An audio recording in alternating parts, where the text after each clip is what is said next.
Hello, this is Kenny Winter with Winter Homes, and we're going to be talking to you today about the housing market and interest rates. And I'm sitting here today with Jonathan Smith with Movement Mortgage.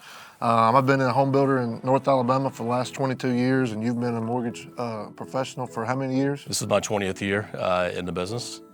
20 years in the business, so we just want to talk to you a little bit today about what's going on in the housing industry and with interest rates. And so, everybody's hitting the panic button, Jonathan, and obviously house sales are slowing down, and when I talk to people about buying houses, they're so concerned about interest rates and just where we're at. So what would you say to a prospective home buyer today who was ready to buy a house but was fearful about what was going on in the market? Yeah, so the first thing I would say is, we really need to look back at history as far as what happens when interest rates rise and when they go down. So I would tell you right now that even though interest rates now are probably 20-year highs, we do expect interest rates to come back down probably sometime next year. So when making a decision on where you buy a house, interest rate although it's important, shouldn't be the most important reason why you buy that house, because you will have the ability to refinance the house when interest rates drop again. Right. And so, what are interest rates today? So the average 30-year fixed rate right now is about 7%. They started the year obviously around 3%, so it has increased 4 percentage points this year, which is obviously a drastic increase in rates. We do feel good about where interest rates are going, and historically 7% is actually still a really good rate. I mean, just prior to 2008, when the housing crashed, the average 30-year fixed rate was around 6.25%. So we really haven't seen 3, 4, 2% rates except for the last decade in the history of the industry. So historically, I remember in the early 80s, interest rates hit 18% in 1 year. So why is everybody concerned about 30-year rates? Well, the biggest reason why people are concerned about 30-year rates is really more recency bias, right? It's what they've seen the last decade. Since 2008, we've seen interest rates in the 2s and 3%. In essence, they were artificially low. The reason for that is the government was pumping a lot of money into mortgage-backed securities, which was artificially keeping interest rates at that level. Well, over the last year or so, they've been backing out what they call quantitative easing. So interest rates are going to be more subject to what the market's doing, okay? The biggest driver of interest rates is inflation, okay? So we just reached a 40-year high on inflation. They feel that we've reached peak inflation now, so moving forward, we think as inflation starts to go down, mortgage rates will start to go down. So, but the current market, we are average 7% rate. It's really affordability, right? And you're seeing buyers that maybe were in a $650 price point. They may need to buy that $550 price point right now to kind of keep their payment where it needs to be. However, we have a lot of great programs and stuff that will allow you to lower your interest rate for the first couple of years. We've got, they're called 2-1 buy downs, where your interest rate is 2% lower the first year, 1% lower the second year, and then fixes for the life of the loan. You've got ARMs, which are adjustable rate mortgages, which are typically about a percentage point less than a 30-year rate. So with affordability, we feel that affordability issues that we're seeing right now is temporary, and there's reasons for that. One, inflation's going down, so we expect goods and services every day will come down. Your gas prices will eventually come down, right? How much it costs you to go to the grocery store, we feel will come down. But the other thing, what we're seeing though, is incomes are increasing. Incomes year over year, if you kept your existing job, increased 7%, and if you switched jobs, it was 16%. So doing the math based off what a 7% mortgage payment is versus a 3% mortgage payment, you're really only looking at about 18 months before your incomes actually catch up with what your payment is. The other benefit, like you mentioned in regards to, you have a lot less competition in our market right now. Compare that to the last 2 years where you had multiple offer situations, you had investors coming in from all over the country, buying up property. Now's actually a time, as people are sitting on the sidelines, to come in. You may get some of your closing costs paid, right? You're not having to pay way over list price to get a home. What can't change is where you pay for the house, and we expect houses to appreciate. What can change, which we've been talking about, is interest rates. We expect you to potentially be able to refinance your home in the next 12 months. We expect interest rates to drop. So just an example, I've been in my personal home for 15 years and I've refinanced my home 4 times. That just tells you how often interest rates move up and down. So it's more of a temporary thing. Just because you lock in at 7% today, that doesn't mean your rate's going to be 7% for the life of the loan. Yeah, and that's how we're going to attack it at Winter Homes. And so refinance is a big thing. So if you want to go buy a house now, you know, what we're doing for people is we're covering all your closing costs, you know, so you put the money that you were planning on paying for closing, you put that aside. We'll take care of all your closing expenses on the front end. And then, you know, 12, 18 months from now, down the road, when interest rates drop, you didn't pay any closing costs when you bought the house, so you've got your closing money sitting there. You can have that money to refinance your house at a lower interest rate. Because all the analysts and everybody that I follow, we're looking at about a 12 to 18 month swing here before rates start heading back down. I read a stat the other day, and I don't know, but it was a market graphics report, and it said that if we kept on the current building pace that we've been on the last 18 months for lots and new homes, that in 2025 we are going to be 3,000 houses short in North Alabama. Yeah. I was like, man, are you serious? Yeah. Yeah, a lot of that has to do with, you know, the jobs that are moving to North Alabama, the growth of Huntsville itself and Athens and North Alabama in general, right? There's just more people moving here than we have inventory. That goes back to being underbuilt. So that's why we feel, and you do as well, that home prices, even though you may not see the 20% appreciation year over year, they're still going to appreciate, and you're walking into equity. And if you compare that to rent, you know, interest rates are 7% on mortgages, but you're paying 100% when you rent, right? You're not building equity for yourself. You know, national media pushes that the housing market's going to crash. They were doing stuff similar to this in 2018, 2019.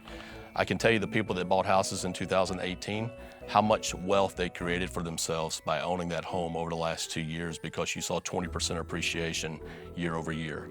So when making a decision to buy a home, don't base it just off current mortgage rates and where they are, because you will have the ability to fix this. You've probably seen this on social media everywhere, but they say date the rate, marry the house, right? So that's truly it. You can change the rate, right? You can refinance it. So, but we can help you navigate and figure that out. And with what Winter Homes is doing, paying the closing costs, that's a huge benefit to your buyers right now. You've got less competition in the market.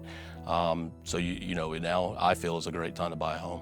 Yeah, and we would also pay the buy down, you know, and so we're setting aside money on the sale of every new house to try to negotiate with your mortgage professional to get you in the house and the payment that you want that suits your family's needs.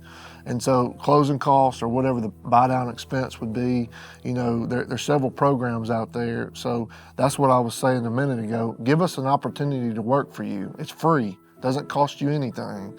Let's see if we can get you out of that apartment. Let's see if we can get you out of that smaller house and into the house that you want that suits your needs. So Jonathan, what I'm hearing you saying is that interest rates are about at the top and they're only going to come down, and it's a temporary deal. We're probably looking at 18 months max, and the way around that would be an ARM, which is a 5-1 ARM. He talked about it just a minute ago, but a 5-1 ARM is, instead of a 30-year fixed rate, it's a cheaper interest rate. It's probably about a point cheaper, so it would be probably high fives. Right. You know, a 5-1 ARM would be probably high fives right now, and that rate would be fixed for the next 5 years. But most people, in your experience, stay in a house less than 5 years. And if we're only talking about interest rates being high for the next 18 months, then when interest rates drop to that 5% for the 30-year fix, then the money's setting aside for Winter Homes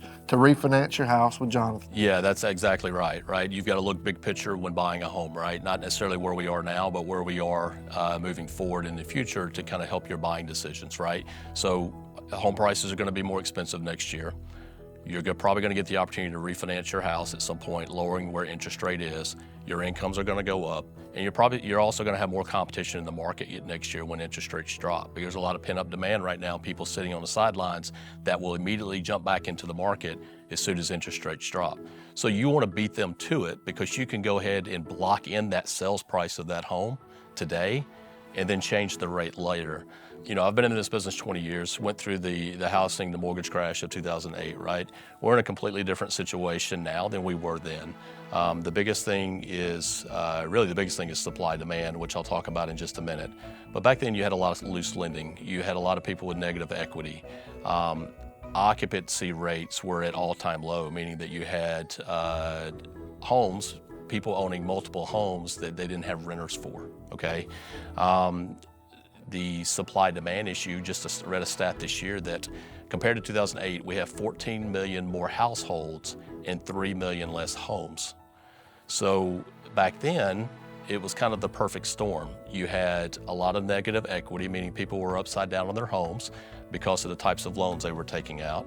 You had a lot of investment in rental properties that weren't being rented, that the owners of those homes started dumping the properties. You saw a lot of foreclosures at that point. You had unemployment at 10%. The unemployment at 10%. So there's a lot of variables that why that is different than today.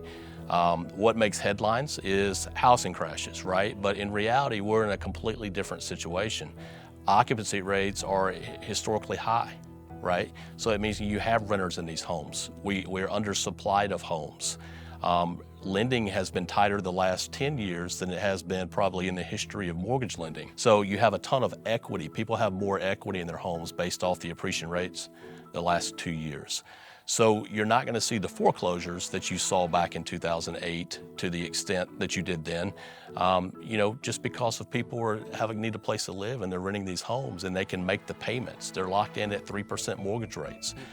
Right? I saw that stat the other day that said, you know, Fannie and Freddie are like 92% of all mortgages were low-cost fixed mortgages. Yeah. And so people's payments are not going to change. That's right. And that's what happened in 2008. All of a sudden, you know, their payment was $1,500, now it's $2,500. Right. And they couldn't make the payment. And so their house got foreclosed on. And the reason house prices started falling is because all these foreclosures started entering the market. Right. And as a builder, we had to compete with bank-owned property. That's and right. so we had to lower our prices to compete with bank-owned property. Right. And we're not going to see that this time. Right. You know, because like I said, people's payments are not going to change. Right. And so that's a valid point, and I hear that concern from homeowners. You know, house prices have gone up, you know, rather quickly over the last 2 years, and like, well, you know, if we're comfortable with the payment, you know, what if we go back to a 2008? Right. You know, and the media likes to sell that story. But if you look at the stats and if you look at everything and follow all the analysts, you know, this is nowhere near what 2008 was. It's not. This is in my mind, it's not even going to be a correction. It's just a slowdown. And one of the reasons why everybody remembers that is because it happens so rarely, right? In the history of mortgage lending and real estate, right? I mean, you've only had just a couple of house crashes really, and home values and stuff like that. So it's a completely different situation. So if you look at the big picture, say you save $50,000 buying a house today, Yeah. but the interest increases your payment by $600 a month. Right. Okay? Okay. So 60 months, 5 years times 600, that's $36,000. Yeah. All right, that it cost you. $600 a month for 5 years, that's $36,000. But you saved $50,000 buying your house today. So big picture, you're $14,000 to the good. Yeah. You know, you paid a little bit more in interest, but you got a lot better deal on your house. Right. And that's what I need to get to these people is like, you need to buy a house now. Yeah. You know, this is your best opportunity. Right. Now, if you're struggling making your month payments, I get it. But if you just don't like the interest rate, you know, you're going to get a much better deal, quantitative, Right. you know, buying a house now than you would be worrying about these interest rates.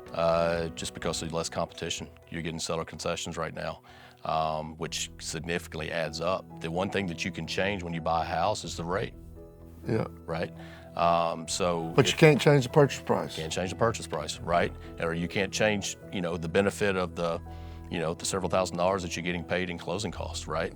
On it. So, you know, we just want the opportunity to be able to just sit down with you, just kind of tell you and maybe educate you a little bit on the market and where things are doing and why we feel it's beneficial to buy a home now than to wait. I just moved into my 6th house over the last 20 years. So that's an average of about 4 years. Right. You know, and everybody's so concerned about a 30-year mortgage, you know, and I get it. If you can get it at at 3%, absolutely you wrap it up for 30 years. But it shouldn't deter you, you know, if it's 6% or 7% now, you don't sign up for a 30-year mortgage at 6 or 7%. You get something shorter, cheaper, Yeah. because your situation is going to change. Right. 90% of all homeowners move every 5 years. Either they take a new job, their situation changes, they have a baby, they move, they relocate, they need a bigger house, they need more space, they need a bigger yard. Their situation changes minimum every 5 years. Right. And so you're gonna move, you're gonna buy, you're gonna do something different.